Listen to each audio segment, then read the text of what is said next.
have been 5 generations of ZX-10 and I've been lucky enough to own and ride every single one of them. It's fair to say in 2004 when the bike first broke cover, it didn't have the impact that Kawasaki were expecting at a world and British superbike level, but needless to say the road bike was a game changer. Insanely fast, light and nimble, the ZX-10R quickly established itself as a bit of a loon. Sadly though, Kawasaki equipped that bike with brakes that were made out of wood, which inevitably ended up in a brown trouser moment every time that you got to the end of a straight. Unfortunately for Kawasaki, the problems didn't stop there. The bodywork finish wasn't amazing, the rear seat unit was held on by a piece of Velcro and would flap its head uncontrollably as you were riding along. The paint and finish on the swinging arm and the frame weren't fantastic, were allergic to your boot and would fall off at the earliest opportunity, and the bike wasn't fitted with a steering dampener, meaning every time you went over a bump in the road, the bike would shake its head uncontrollably, and despite all of this, I loved mine. The last few years have been tough for the ZX-10R. You've got to think of it like Kerry Katona. She started off slim and beautiful, then she got a bit fat, but let's face it, you probably still would.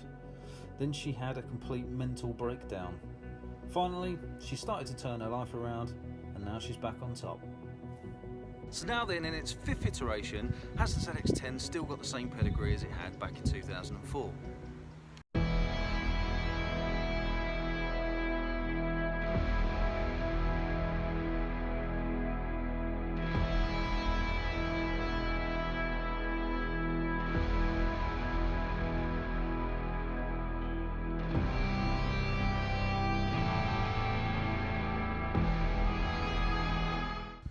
First observation of the bike is how well equipped it is as standard.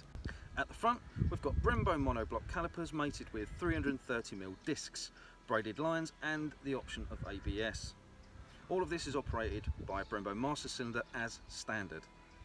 The front end is on new Showa balance-free forks with more knobs than the Labour Party.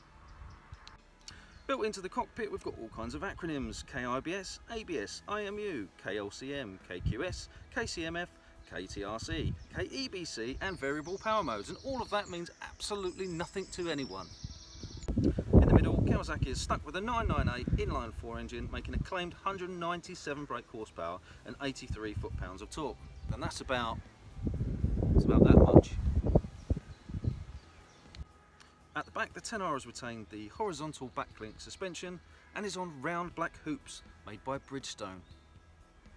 So let's talk about the looks. It is far prettier than Kerry Katona, all joking aside, I'll give you that. But you get the impression that Kawasaki were far more focused on winning championships than creating something to compete with the likes of their Italian counterparts like Ducati and MV Agusta. Typically every year there are 2 colourways, this one being the KRT replica. There's also a white version, and if you go for the RR model, there's a matte black option as well. As you can see, our test bike is actually fitted with an aftermarket exhaust made by Lextech. You can watch a video on how to take the exhaust off and replace it yourself, and a video on what the bike sounds like. One word of advice is, expect to pay upwards of £1,000 depending on which exhaust you go for. You will need to have the bike tuned and set up on a dyno and have the ECU flashed. On board, the 10 is surprisingly comfortable, though taller riders may want to drop the peg height with some aftermarket rear sets. The seat's as comfortable as any plank of wood that I've ever sat on, and the bars don't place too much weight on the rider's wrists. The standard screen is low, doesn't offer a lot of wind protection, so an aftermarket screen could be a wise investment. The first thing anyone will realise about the ZX-10R is just how user-friendly it is. The various electronic systems allow any rider to adjust the bike to suit their riding style. Though it is a lot to get your head around, so I think we'll make another video just on the ZX-10R electronics. Of course the 10R is absolutely rapid, but nowhere near as frightening as the original. It feels refined, stable, and allows you to focus on the road ahead rather than how many pairs of pants you'll need to make it home. The bike turns on a knife's edge, but is let down by the standard Bridgestone tyres that take an eternity to warm up, don't offer much feel, and could do with replacing with something like Pirelli's Supercorsa. In terms of fuel economy, I've managed just over 100 miles to reserve, which doesn't feel enough, but I suspect most of the fuel is coming out of the back. And periodically, the bike will remind you at how slow you're riding with its eco riding indicator.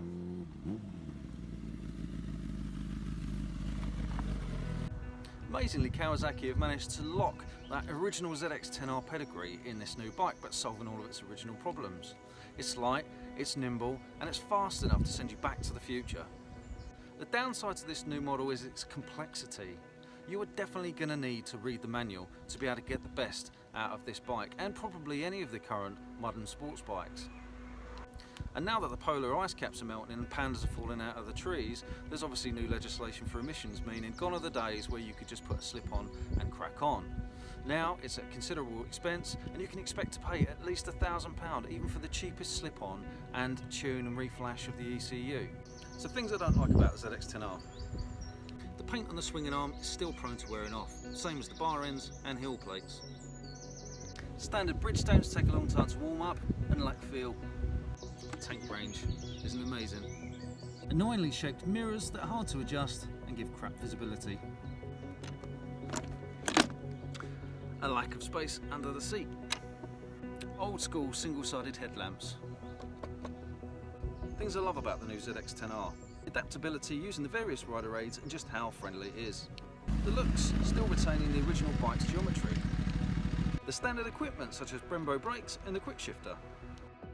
Price, at just 14 grand, it's super competitive in the market. And finally then, it's Kawasaki's pedigree. They've managed to lock the original essence of the ZX-10R back into this model. After several failed diets, a shit ton of therapy, Kerry has finally come back on top. Thanks for watching the review. Don't forget to like, follow, share and subscribe, and I'd love to see your comments and feedback about your ZX-10R experiences in the feedback below. Take care.